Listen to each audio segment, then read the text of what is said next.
The Lotus Sutra, Chapter 5, Herbs. Thereupon, the Bhagavat addressed Mahakasyapa and other great disciples, saying, quote, Splendid, splendid, O Kasyapa! You have skillfully explained the real merit of the Tathagata. It is exactly as you have said. The Tathagata has immeasurable, unlimited, and incalculable merits. Thus, even in a period of immeasurable kotis of kalpas, you will never fully be able to explain all of his merits. O Kasyapa, you should know that the Tathagata is the king of all the teaching. What he teaches is never false. He explains all the teaching using his wisdom and skillful means, and what he teaches leads everyone to the stage of omniscience. The Tathagata perceives the goal of all teachings and knows the underlying mental disposition of all sentient beings, perceiving all with no obstructions. He completely understands all teachings and displays omniscience to all sentient beings. O Kasyapa, suppose in the great manifold cosmos there are mountains, rivers, valleys, and plains, where many kinds of grasses, trees, shrubs, and herbs of different names and colors grow. Dense clouds thoroughly cover this great manifold cosmos, and rain falls at the same time everywhere, moistening the small, medium, and large roots, stems, branches, and leaves of all the grasses, trees, shrubs, and herbs. The sizes of all the trees depends on whether their capacities are superior, mediocre, or inferior, and the rain falling from the same cloud makes them grow according to the nature of their various seeds. Flowers blossom in the same place, and fruit ripens in the same place, moistened by the same rain, yet there are differences among these grasses and trees. O Kasyapa, you should know that the Tathagata is exactly like this. He appears in this world like a great, overspreading cloud. His great voice resounds over the devas, humans, and asuras in the world, just as the great cloud thoroughly covers the great manifold cosmos. He declares to the assembly, quote, I am the Tathagata, Arhat, completely enlightened, perfect in knowledge and conduct, well departed, knower of the world, unsurpassed, tamer of humans, teacher of devas and humans, Buddha, Bhagavat. I set free those who have not been freed. I enlighten those who have not been enlightened, and bring calm to those who have not been calmed. I cause those to obtain nirvana who have not yet obtained it. I am the one who knows the present and future worlds exactly as they are. I am the all-knower, the all-seer, the knower of the path, the one who discloses the path and explains it. All of you devas, humans, and asuras, come and listen to my teachings. At that time, innumerable thousands of myriads of kotis of sentient beings approached the Buddha and listened to his teaching. Then the Tathagata, perceiving the faculties of sentient beings, whether they are sharp or dull, diligent or idle, explains the teachings according to their capacities in a variety of immeasurable ways, gladdening and benefiting them all. Having heard his teaching, all of these beings are at peace in this world and are born into a good existence in the future. Through this, they will receive peace of mind and be able to hear the teaching. Having already heard the teaching, they will become free from obstructions and be able to gradually enter the path to the Dharma according to their capacities. Just like the great cloud that rains upon all the grasses, trees, shrubs, and herbs, whose seeds are watered and which grow according to their capacities, The Tathagata teaches the Dharma of one aspect and character. That is to say, the character of liberation, dispassion, and cessation, which ultimately leads to omniscience. Those sentient beings who hear, hold, and recite the teachings of the Tathagata and practice it accordingly will, nevertheless, not perceive the merit that they have obtained. Why is this? Only the Tathagata knows the seed, character, disposition, and capacity of sentient beings. Only he knows what they contemplate, think, and practice, how they contemplate, think, and practice, what teachings they contemplate, think, and practice, and what teaching they obtain through what teaching. Only the Tathagata exactly perceives and knows without obstructions the various states in which sentient beings reside. It is just like the grasses, trees, shrubs, and herbs that do not know their own natures, whether they are superior, mediocre, or inferior. Yet the Tathagata knows the teachings of one aspect and character, the character of liberation, dispassion, cessation, complete nirvana, and eternal tranquility, which ultimately leads to emptiness. The Buddha knows this and perceives the aspirations of sentient beings. For this reason, in order to protect them, he does not immediately teach omniscience. O Kasyapa, it is a rare thing that all of you know that the Tathagata teaches according to your capacities, and that you believe and accept it. Why is this? Because the Dharma taught by all the Buddha Bhagavats, according to what is appropriate to sentient beings, is difficult to understand and difficult to know.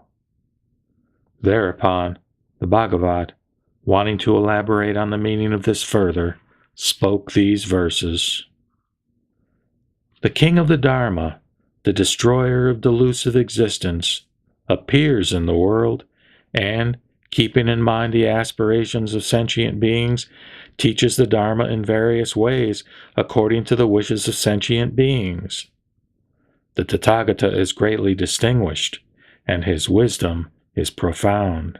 He has been silent for a long time, and intentionally has not taught the essential in haste. Those who are wise will be well convinced when they hear it. Those who are not wise will have doubts and remain confused for a long time. That is why, O Kasyapa, the Tathagata teaches according to the capacities of sentient beings and enables them to attain the correct perspective by using various illustrations. O Kasyapa, you should know that it is as if a great cloud arises in the world and covers everything. This beneficent cloud contains moisture, and bright lightning flashes from it. The sound of its thunder shakes the earth afar and gladdens the people. It conceals the sun and cools the earth. The spreading cloud hangs so low as if it could be touched. Everywhere, equal and immeasurable, the rain pours down and moistens the earth. Grasses, herbs, large and small trees, all kinds of crops, seedlings, sugar cane and grapes, growing in the depth of the mountains, in rivers, and in precipitous valleys, are all watered and completely nourished by the rain. The dry earth is moistened everywhere, and the herbs and trees grow up thickly. Out of this cloud, the same rain waters these grasses, trees, and shrubs, each according to their capacities. All the trees, small, medium, or large, are able to grow in accordance with their capacities. The luster and colors of the roots, stems, branches, leaves, and flowers are all freshened by the same rain.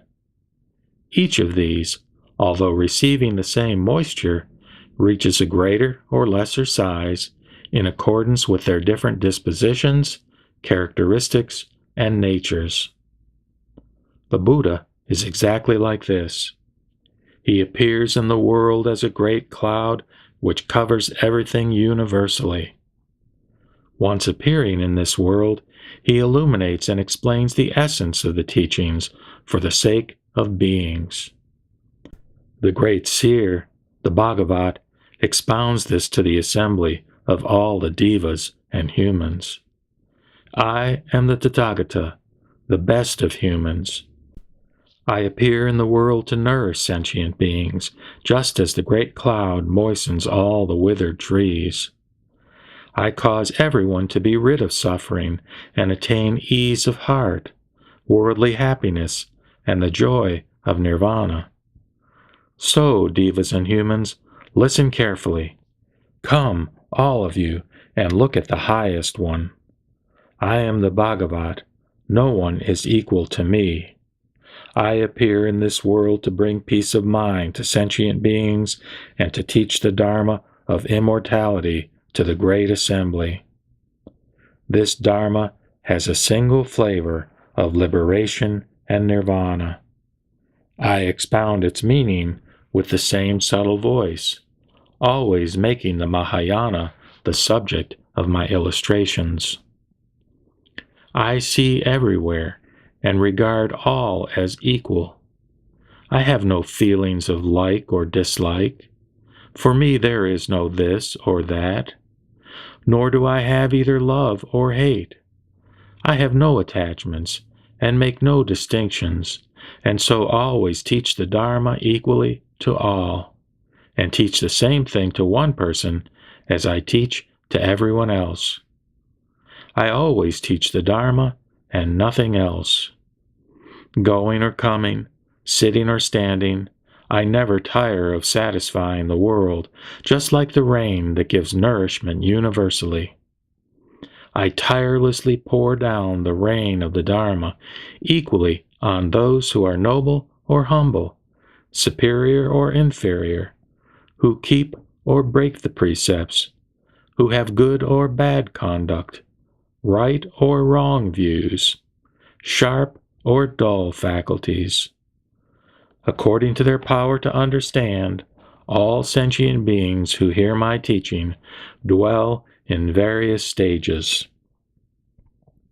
Those living among humans, devas, noble emperors, Sakra and Brahma kings are like the small herbs.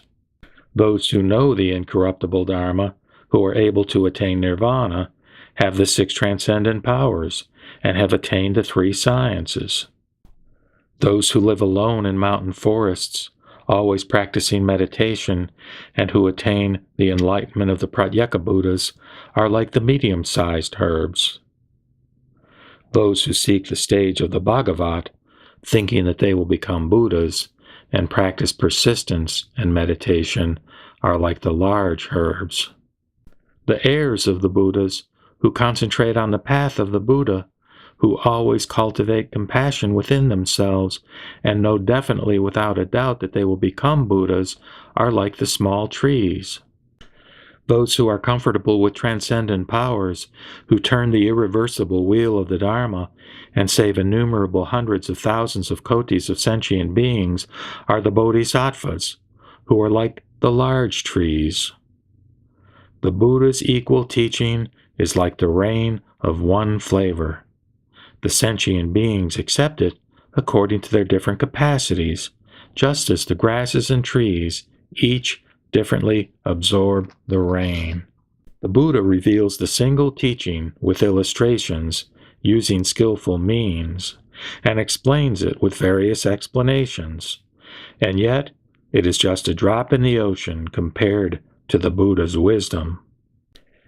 I pour down the rain of the Dharma, fulfilling the world, and the sentient beings practice the Dharma of one flavor according to their capacities, just as the shrubs, herbs, and trees flourish in accordance with their capacities, reaching either a greater or lesser size. The teaching of the Buddhas is always of one flavor and fulfills the entire world. Anyone who practices it, little by little, obtains the fruit of the path. The Sravakas and Pratyeka Buddhas, living in mountain forests, who, in their last bodies, hear the Dharma and attain its fruit, are just like the flourishing herbs. The Bodhisattvas, who are firm in wisdom, who completely understand the triple world and seek the highest vehicle, are just like the flourishing small trees. Those who abide in meditation, attain transcendent powers, listen to the teaching regarding the emptiness of every existence with great joy, and save sentient beings by emitting innumerable rays of light, are just like the flourishing large trees. In this way, O Kasyapa, the Dharma that the Buddha teaches is just like the great cloud that enriches human flowers with the rain of one flavor, so that each attains its fruits. O Kasyapa, you should know that I reveal the Buddha path using various explanations and illustrations, and that this is my skillful means. All of the Buddhas are just like this. I will now teach the highest truth for your sake. Quote, there are no Sravakas who attain nirvana. What you practice is the Bodhisattva path, and if you practice step by step, you will all become Buddhas.